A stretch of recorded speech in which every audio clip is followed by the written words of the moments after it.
No, in firefighting, we would have to actually, my chief, Ken Howe, who's an awesome guy. He's the guy we pulled out of a fire. He was half dead. He was like this close to being gone. The only thing left was his hearing. And that guy used to train us, and he trained me and all the other folks at our department on how to, because we were a small department, we had 3 stations.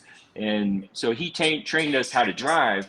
We had to be blindfolded, and he would just say, like, the pump panel, and you'd have to, like, point to it. He'd be like, mercy brake. You have to point to it.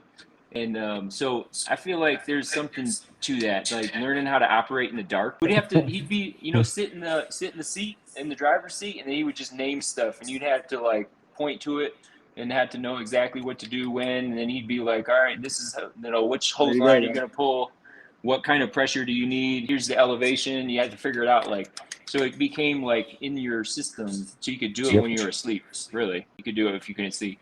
And that's kind of how we roll in this podcast too. Like, we don't have this all figured out, and we're just kind of doing it. And we are in the dark in a lot of ways, but we're going to shine some light in some very dark places. And part of that starts with us, and we shine light in our dark places. I'm not saying you got to come on here and spill everything, but that's what we're doing here, is sharing parts of our lives that don't feel good all the time.